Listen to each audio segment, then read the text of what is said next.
Hello people, this is going to be my first review on this channel amongst many because I want to do reviews, and this is going to be a good one because it's coming to America. And you know what? Coming to America was good. Coming to America was really good. I really loved it, man. Like the OG film, iconic.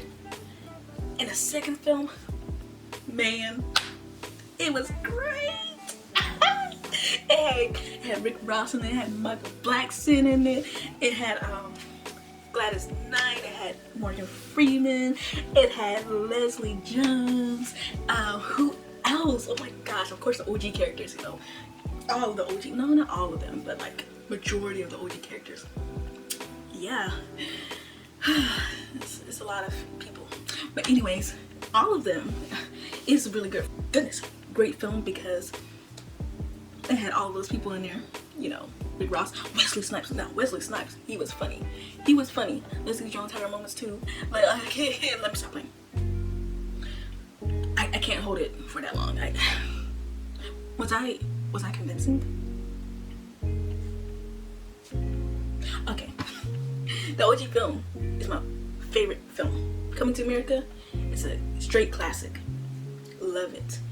The comedic timing in it was great. And it just had scenes that just flowed better because the comedy felt better because it didn't feel rushed. But yeah, if you guys was convinced that I like the film, you came to the wrong video, because one of those mixed reviews, because this film does have mixed reviews, and I'm on this side. I hate it.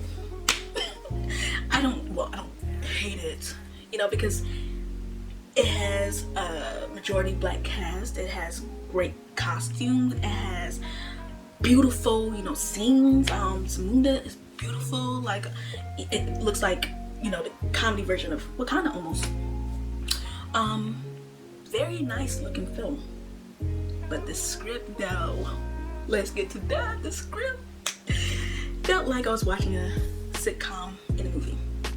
Now, sitcoms are good, you know. Well, not, there's a lot of sitcoms that are not good. Like that type of sitcom that you see, it's a sitcom on Disney Channel. You know, like it felt like it needed a laugh track, because laugh tracks sometimes carries bad comedy shows, you know, because I prefer live reactions, because if you hear like in the background, you know, the live crowd is like, it's okay, you know, it's kind of funny.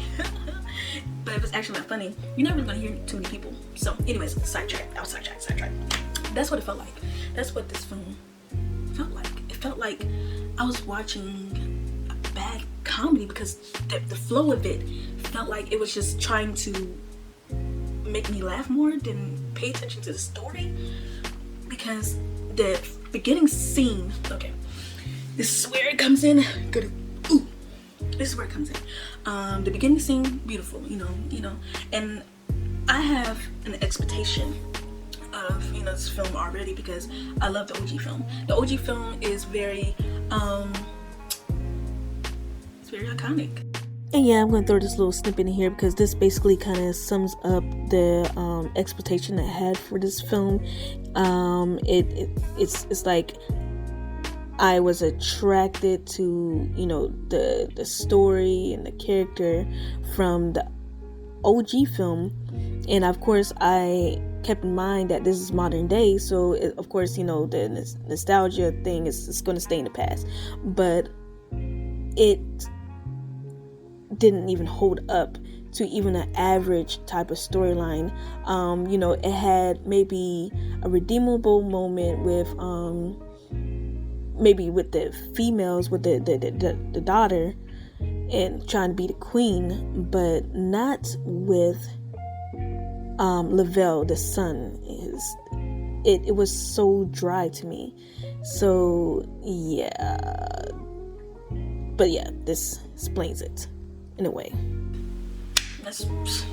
you know, and it's, of course it's corny, but the corniness works. There's stupid humor, there's corny humor, there's dark humor, there's all types of humor, and it's corny, like, oh, just like it's so blue.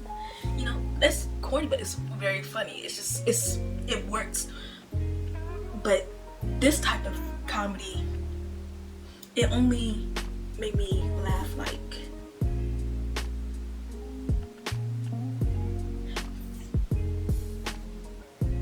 5 times. I don't remember laughing too much.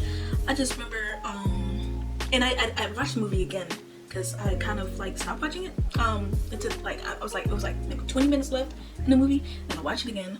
And some of it, like some of the jokes kind of did stick more. I was like, oh, but it still had me just like.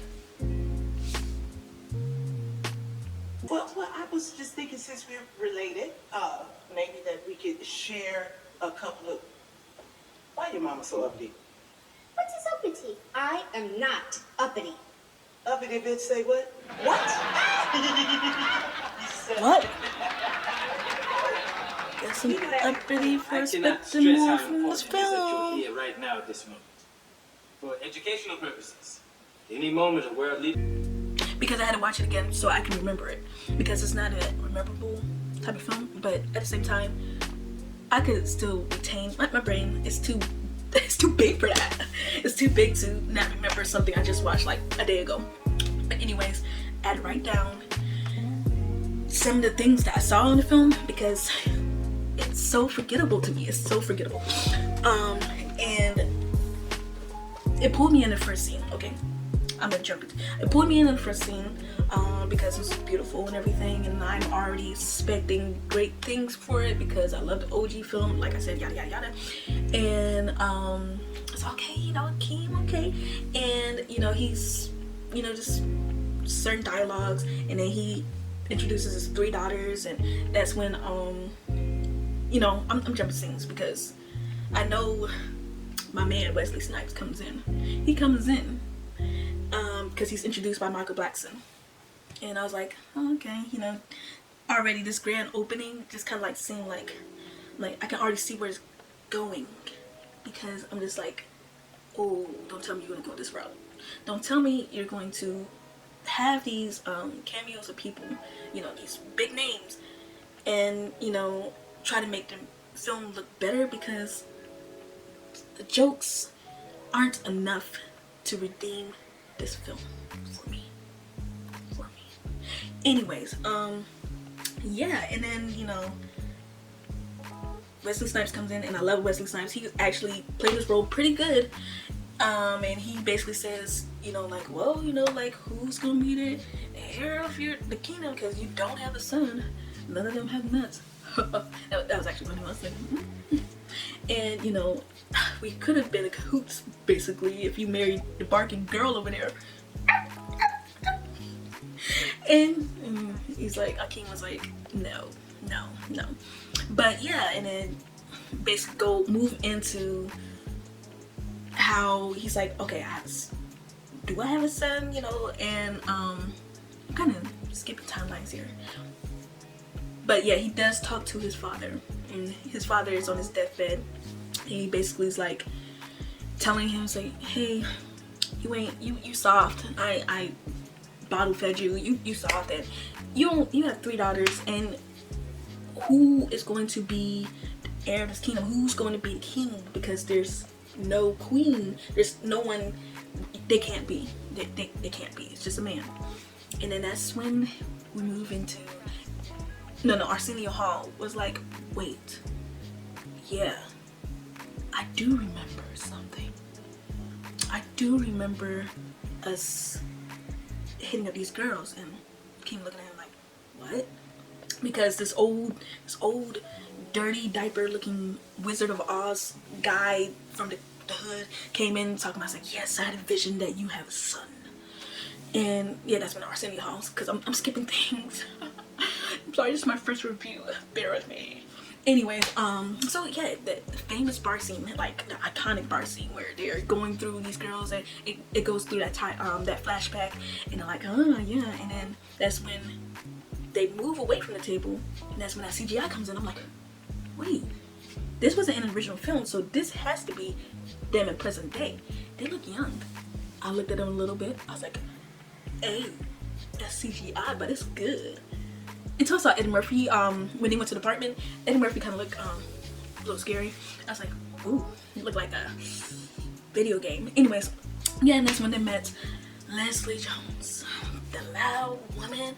And you know, she's funny. She's like a hit or miss type of funny. Like sometimes how Tiffany Haddish is, sometimes people are just like, she's funny. Oh no, she's not funny. She always plays the same type of character. That's how Leslie Jones is. Like kind of like how Tiffany Haddish is, like, but a lot of people hit or miss like type of humor. It's like, oh, okay. Anyways, they meet her and her friend, and you know, Arsenio Hall's like, yeah, I want to get laid, and you know, you can do whatever you want with her, basically. At that point, because he was just like, well, you were still looking for a girl. I need a girl myself too. They go to the apartment. Now this scene. She's just doing her usual thing, and Eddie Murphy's sitting on the couch like, and she's just like,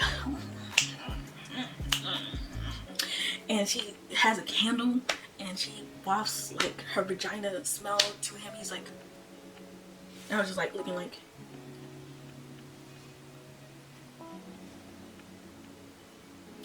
but yeah. And I was like, oh wow. And then she drugged him. Like she drugged him, and she pulled the car to beat.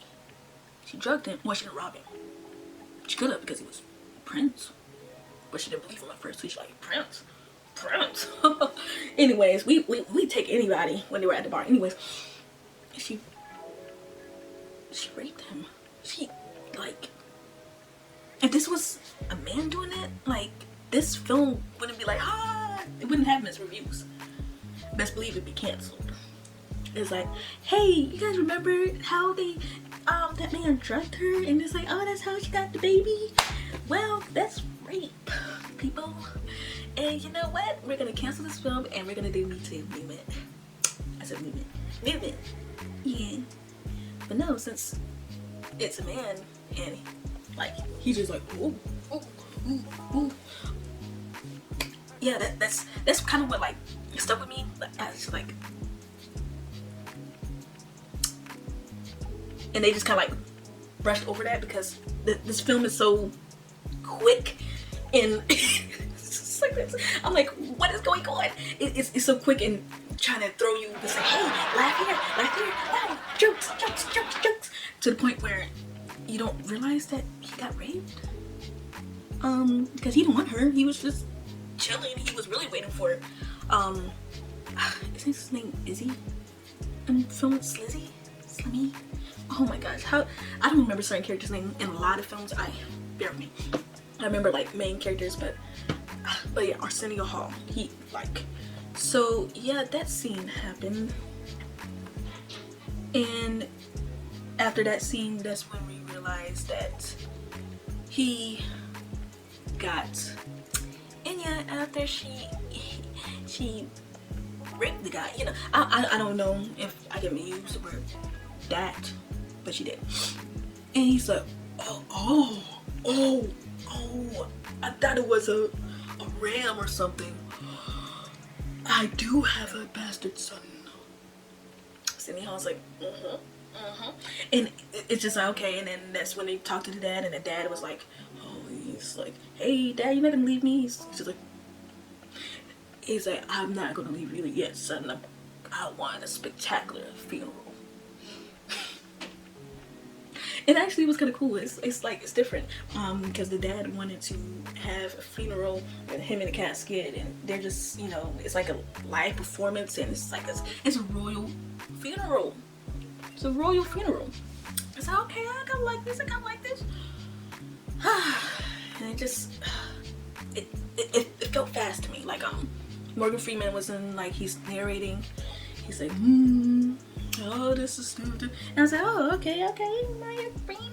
Ooh. And Salt Pepper in the beginning. I was like, okay, And then it just like, it went to this like African dance, and then that's when it just like, they were like just all fast, and then it just moved. Because I was just like, oh, I can't grab onto the scene because it happens fast. Because like I said, this movie thrives on the comedy factor. It does not thrive on the plot, because the main plot in this movie is that he has a son that he needs to get to bring to Zamunda so he can become king, because his 3 daughters, like the oldest daughter, cannot be because of the rules of Zamunda. Even though Akeem, it's weird because, you know, he's holding to these values from his dad, you know, even though his dad was like, you're soft, always do this, that, and the third. In the first movie, Akeem did not follow the rules, clearly, because he went to America and he married a woman outside of Zamunda, even though they wanted him to marry a woman that was in Zamunda, or maybe Netstoria. Anyways, yeah, so it's like he's not the same Akeem, and I know it's years later, and say, yeah, maybe no. That's the whole point. The whole point was for him to kind of like, nah, you know, like. But of course, that's not gonna work with the plot that they have. The plot that they have is having Homeboy, because it's kind of like giving him an excuse to go back to New York. The iconic part of the OG film was him going to America and to New York, and the iconic parts were the barbershop, this, that, and the third. So yeah, and so everything is just comedy factor. But yeah, this funeral is going on, everything's fast, like musical numbers like choo choo, and you know, we see Gladys Knight, and she's singing a death song like, ooh, come on, oh, he's dying. I forgot what she said, but he's just like, it is well in my soul, and I keep just looking at him like, and he's like, son, I'm going to die now. And then Akeem's like, bruh, stop joking. He died. And Akeem's like, you serious, Dad? Oh, and Lisa's like, it's okay, honey, it's okay. Anyways. And that was unique, because I was like, hey, maybe I want to die like that, but how would I know if I'm about to die? Anyways, I had to kind of like read off, because this some of the scenes, because like I said, everything happens fast. I'm not gonna keep repeating myself, but everything happens fast.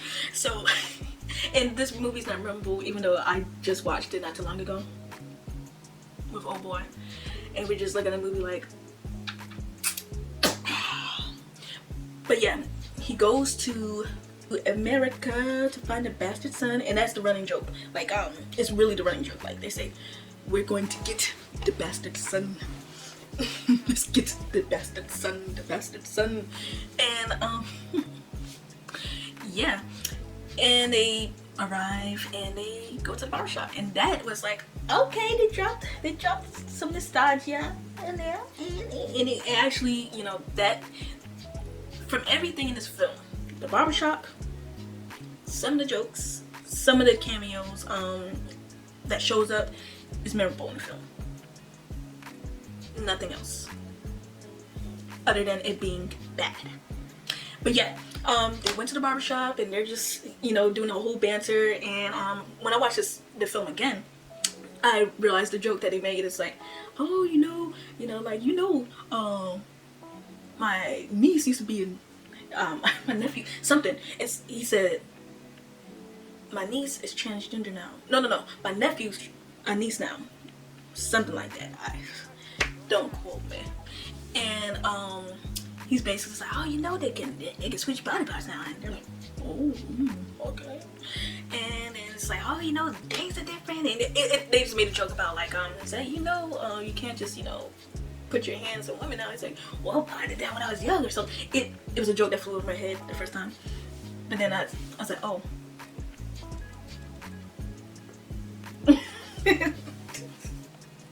It was a crude joke. But yeah, and then that was a funny scene because it was from the iconic parts of the body shop. And then we are introduced to the bastard son. Now, you know what? Immediately when we saw the bastard son, his fro was something of my nightmares. I'm like, I could tell this is from Tyler Perry. Look at that ugly fro. What's going on, Tyler? What's going on? Come on. Come on. Anyways, like, that's immediately something I noticed. And he was very Tim's because he's in New York. So he was just like, hey, you know, I'm smart, but you know what? I'm still hood. But yeah, that's basically what happened. And then he's at a job interview, and basically his uncle's with him. It was Tracy Morgan, and you know, he goes to the interview, and he's like, there's a guy asking, this white guy asking questions. I forgot his name. And you know, I know it's like a little drop from a different film that Eddie Murphy was in. I don't remember the movie particularly, but Trading Places. And a lot of people are like, oh, I remember that. Is that, oh, you know, I didn't really notice it because I don't remember Trading Places like that. But I know Trading Places is a pretty good film. But yeah, and then, you know, he's interviewing him. He's basically asking him stereotypical questions like, oh, you know, does your mom gamble? And he's like, you know what? I don't need this because you had, you know, you were granted this job from your dad. You were, you know, hand me down this job. And he's like, oh, what? And Lavelle, I'm surprised I remember his name because he's not a memorable character to me, even though he's kind of like a main character. So yeah, he showed promise, like character promise, because he's like, yeah, I'm not going to, you know, let the man bring me down. I know what he's doing. I don't need his job. I don't need you. I'm smart enough. I can do this on my own, blah, blah, blah. But that type of, you know, personality trait is kind of like, okay, you know, he can actually do certain problem solvings, and he won't be as annoying as later found out he was, because it's like he's matching his mom's energy, because she was loud and outrageous and boisterous and all of those things. And I'm just like,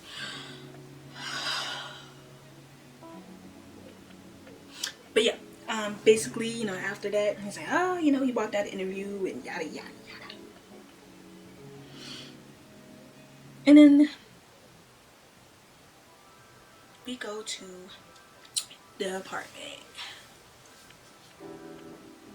where we meet the Johnson woman again, Leslie Jones, and she's doing a birthday party for Lavelle, and you know, he's 31 years old. But yeah, basically, you know, after that, he's like, oh, you know, he walked out of the interview and yada yada yada.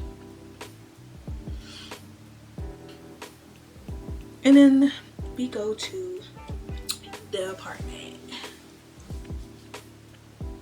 where we meet the Johnson woman again, Leslie Jones, and she's doing a birthday party for Lavelle, and you know, he's 31 years old, and she's like, oh yeah, you know, like blah blah blah. And then that's when Akeem, Arsenio Hall, comes in, and they're like, oh, you know, like, we came here for the bastard son, basically. I wonder if I should just say bastard son or Lavelle, because I can use run joke in this video.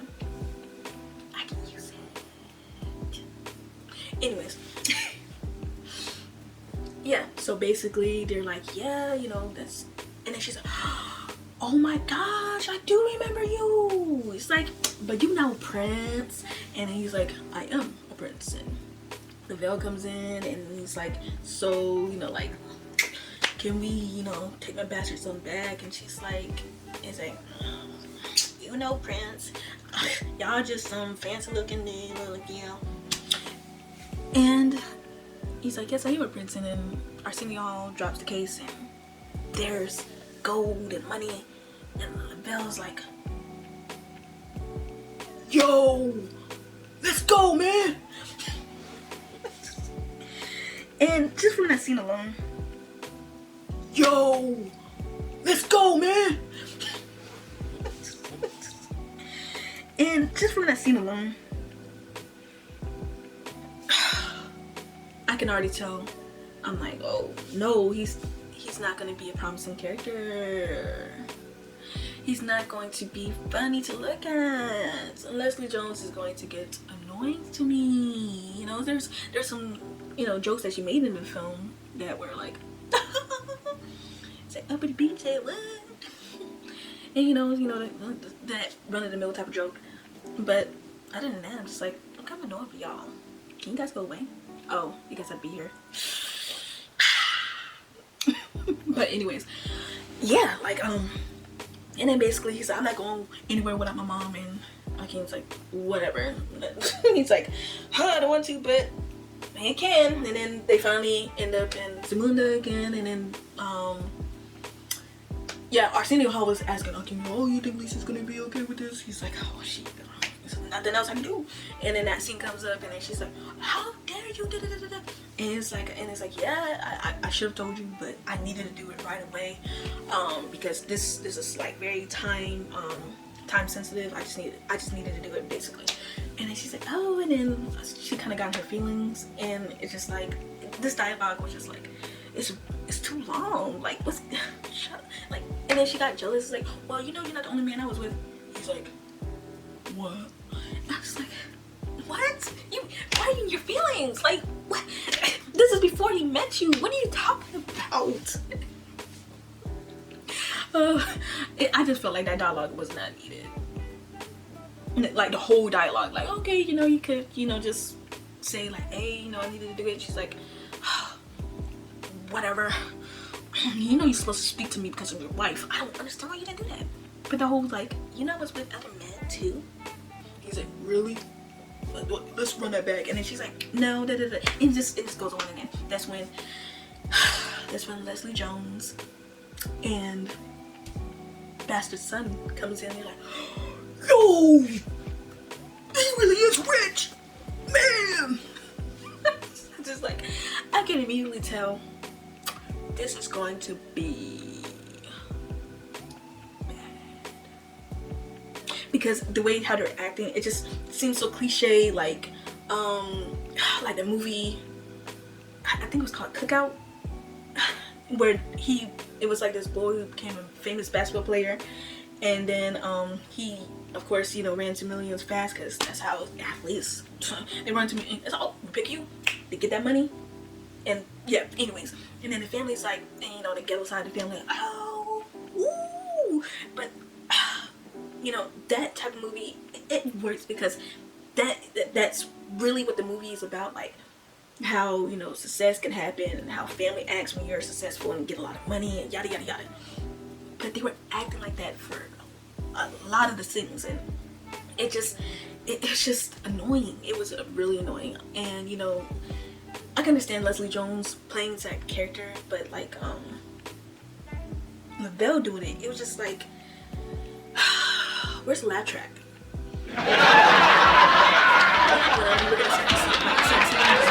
I'm just listening for laugh track.